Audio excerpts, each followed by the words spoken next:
Welcome to my neighborhood. We're on the seashore today, and this is my partner Misha, and together we run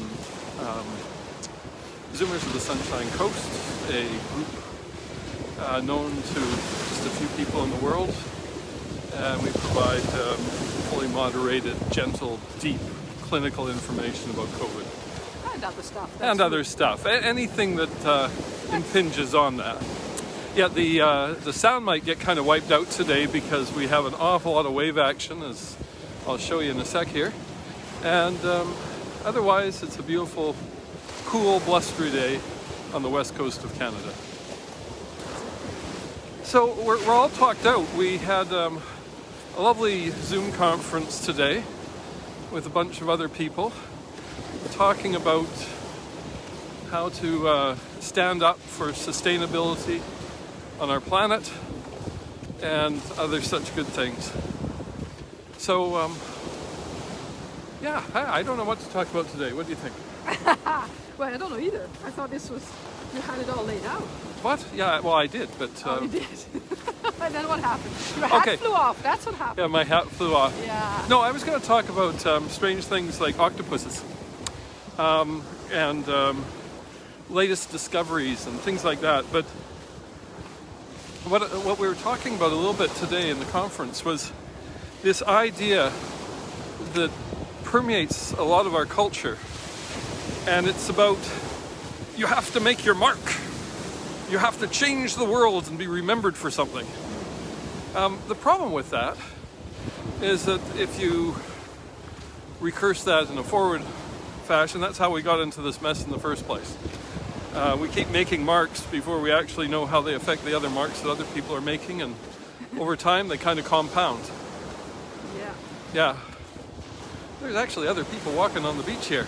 There's always lots of people walking here. Hello. Dogs. And dogs. So the other side of that is sort of the idea of ultimate conformity. You know, if the nail that sticks up gets hammered down, or, you know, the Borg, you know, we are Borg. Yes. The ultimate... Resistance is futile. Hey, look, there's people here. Ooh, and doggies. And doggies. Yeah. Let's talk Somebody doesn't want let's to talk to the doggies here. Just a minute.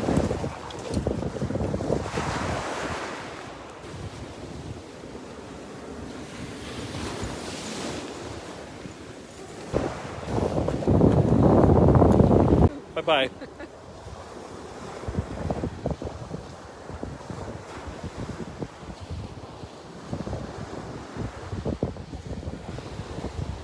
It's cold, it's windy. I don't know whether my hair is worse than my hat at this point. Stop that. Come back in here. There we go. I'll keep you warm. Better, yes. Okay, we're going to have to ford this river here. Okay. Might have holes in it, just like yours do. It's hard to get shoes now because normally, you know, you go into a store and you fit them. And now, you don't really want to go into the store to fit them anywhere. Yeah. And you order them online, and some of them get tears in them, like amazingly fast. Yeah. Which they never did before, and I'm not quite sure whether there's any kind of warranty with these spontaneously decomposing shoes. Okay, that's not where we were. No. Okay, so we were talking about the idea that you make your mark in the world, or you are Borg. And the thing with that is that there is a third option. And the funny thing is this is a temporal discussion. This is not really about, you know, are you in or out, or making a mark in the world, and, you know, make enough marks and the whole world is covered in graffiti. Not that graffiti is terrible, because some of it's very, very nice. I like it. But, you know, if the entire world is marked because everybody made their mark, then what have we got? So, here's the deal.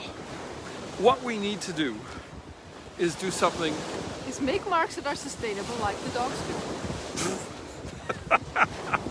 What? Okay. Yeah, well, kind of. Because yeah, what we want to do is we want to take the idea of multiple generations into account. We want to use multiple temporal ranges in our decision making, and ideally leave the world without having made a mark. And not even a better place, because who's judging that? Well, true. So, how do we explain this to people? How do we look at these analysis and kind of go, well, if you're not going to make a mark, that's great, all the more room for me to make a mark. That's not what we're saying. So you're talking about not having this zero-sum game continue. Is that a bit? Yeah, I mean, basically we're looking at a recursive use of the idea that we do well if we leave the world without making a mark on it. Back to the octopus. We were talking about an octopus, and there's a fabulous show on Netflix right now. But octopus, I was reading this morning. You're not getting any kickback for that, No sadly. kickback, yeah, no. If anybody wants to apply kickbacks, that's wonderful. But octopus, 100 million years ago, had a really good trick. They could open the shellfish with their tentacles and stuff. But some of them, it couldn't. So they learned how to drill through shells. Now this was a long, long time ago in terms of their evolutionary history and our evolutionary history. And if people talk about in science fiction, these finding alien life that's been around a lot longer than us and there's something we should learn from it. Well, maybe we should be talking to the octopus because they've been around a lot longer than us. And they were using technologies to drill into shells. Okay, they were their own teeth, but they figure these things out. Drill into shells, inject a little bit of digestive enzymes, act as a toxin, maybe open the shell or suck the poor thing out. Don't know. But if we really want an example of a species that's been evolving for a long time, My Octopus Teacher. My Sorry. Octopus Teacher Yeah. is perhaps a good movie to watch.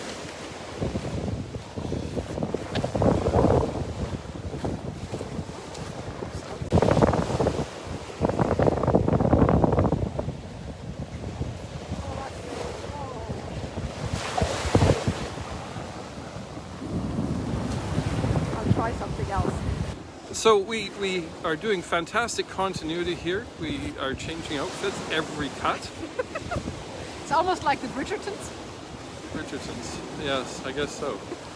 You haven't seen that, ladies, and maybe some guys. Oh, that is amazing. What they did with the costumes and the sets is just out of this world. They've completely, what do you call that, rejuvenated. It also is an excellent example of how not to be Borg and Yeah. how not to leave your mark in the world in any identifiable way. No spoilers, so I won't tell you how or why. Crossing a creek. This wind is chilly. It's really Oh, chilly. Oh, yeah, without the carne.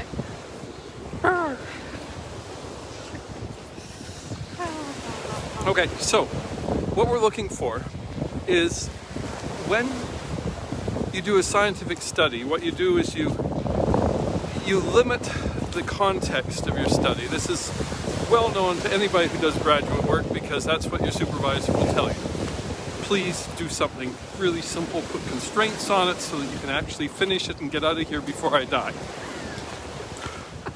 It's usually the message you get. So, in any scientific study, or most scientific studies, you take the bell curve of the data and you chop it off so that you have the majority of the data under the bell curve, and that's what you work with. They call them the long tails because they go off pretty much infinitely. Hello. They go pretty much infinitely in both directions under the bell curve. And if you include them, you of course have the potential for infinite stuff. But the concept is that the significance falls off substantially and really they won't matter anyway.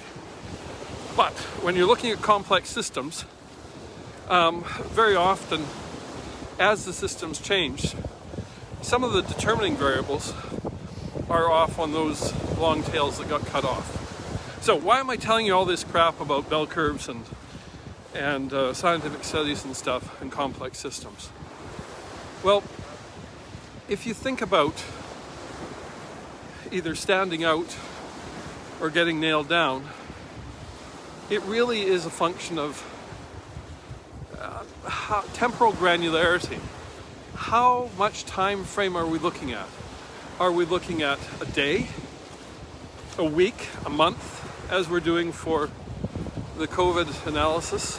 They do 7-day running averages typically as their one of their benchmarks. But we also have years, and generations.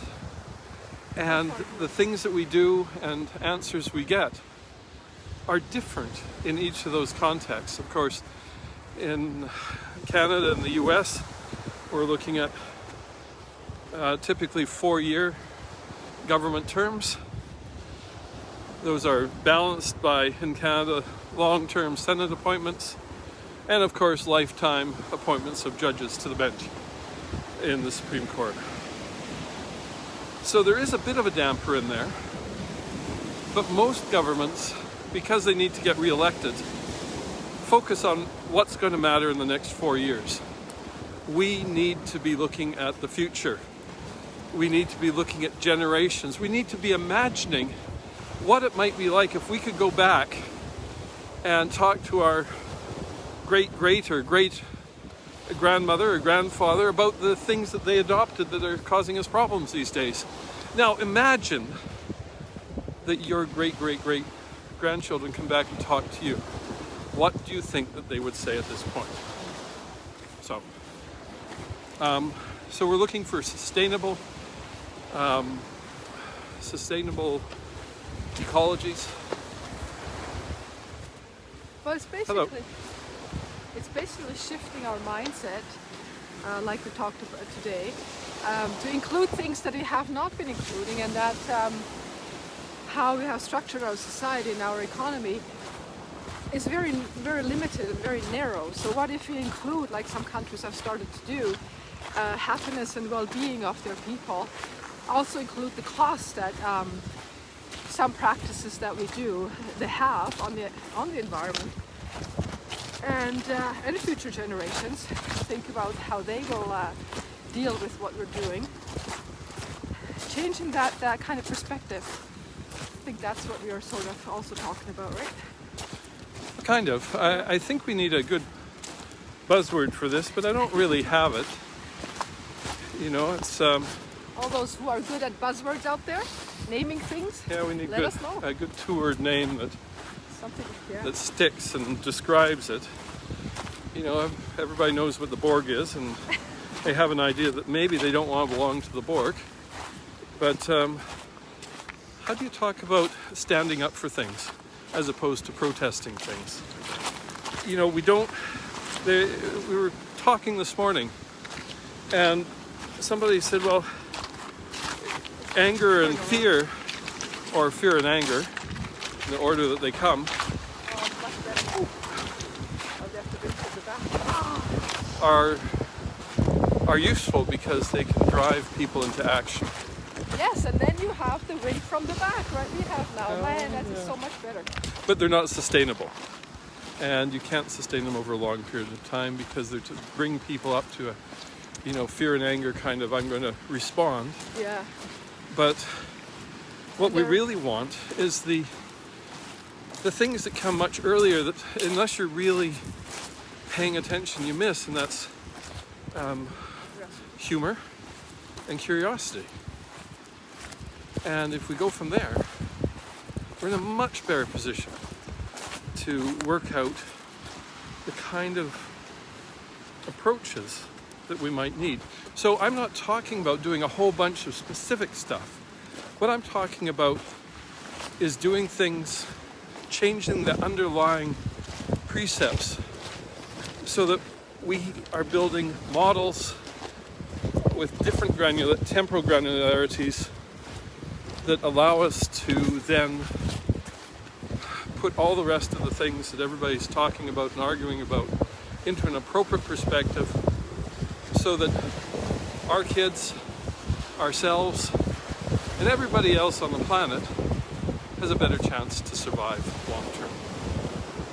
We haven't been here that long, and I'm not sure we have a good common language with the octopi yet, but perhaps we should. Thank you very much. Click like, subscribe down below, and Are you doing that?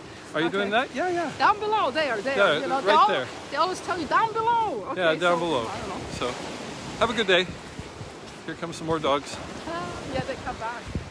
It's the Talk same to you later. dogs. Bye now.